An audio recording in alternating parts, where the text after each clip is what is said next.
Great Scots, Marty! Where's the DeLorean? Doc, this can't be the future. Where are the flying cars? Well, Marty, it seems that we can't make that kind of technological advancement in only 3 decades. Guess we were wrong. Well, great! Now our entire movie's inconsistent. That doesn't matter right now. We need to find your kids. You're right. Oh, this is heavy, Doc. They'd better at least have hoverboards. You're right. That'd be pretty cool.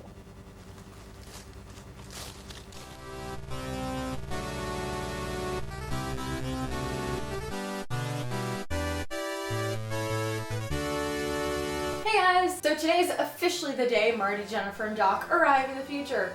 Or well, our present. To celebrate that, I've decided to make a video comparing the similarities to their future 2015 and our current present 2015, just to kind of, because there are some similarities, so get to point those out. And yeah, hope you like this video. But first of all, I'm going to change clothes because, yeah, much better. Flying cars, how cool would that be?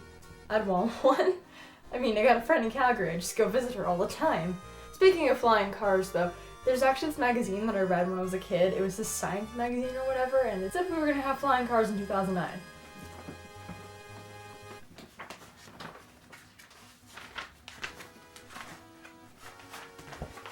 Alright, so here it is. I don't know if you can see, but it says flying cars in 2009. I get it if this magazine was from like April, I'd be like, okay, it's an April Fool's, but it's from January 2008. I'm still waiting for my flying car. Second of all, well, actually still in the category of cars, they have this little thing called Mr. Fusion, which if you don't remember is this thing that like lets you put compost in it and it powers the car.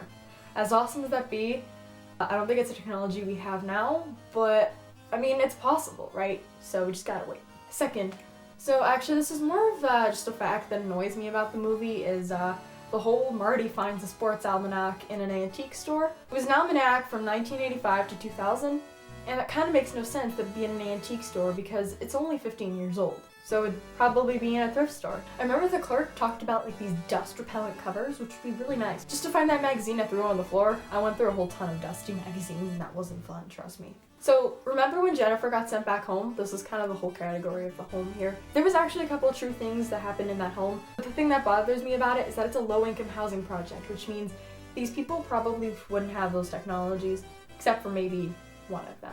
So the first technology they use as they're walking into the house is that finger scanner there that they scan Jennifer's finger with and just chuck her in the house. Technically that is a thing. That is a real thing, it's just, it costs a lot of money.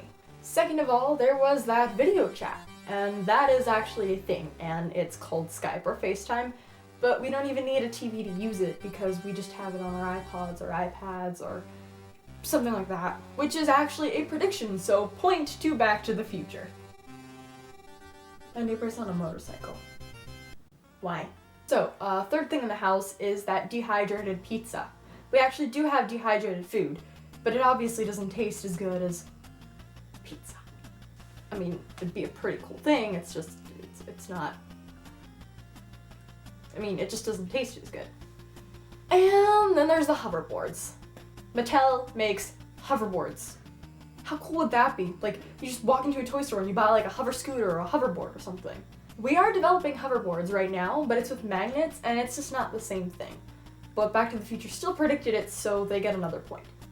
Then there's a bunch of other things, including Jaws 19, you know, that 3D movie thing? I mean, we obviously have 3D movies, it's just we need glasses, and the 3D without glasses usually gives people like these headaches, so it's not exactly the most fun thing in the world. And then the clothes. So we're not wearing silver hats and those jackets with the cool sleeves. Speaking of self-tying shoes, I think I read somewhere that Nike was actually trying, I think it was Nike anyways, was trying to make some. It should be a cool thing, because then no more muddy laces, right? So, yeah, self-tying shoes should really be a thing. Anyways, that's it for this video. I hope you liked it. Leave a like if you did. Comment down below what object from Back to the Future that doesn't actually exist that you would love to see. Personally, hoverboards. I know they're being developed, but I'd like to walk into a toy store and be able to buy a hoverboard. And if you're new to this channel, please be sure to subscribe for more videos like this, but usually with better lighting, because it's getting dark early now, so yay winter. Anyways, I'll see you in my next video. Don't be sad, stay around, and bye!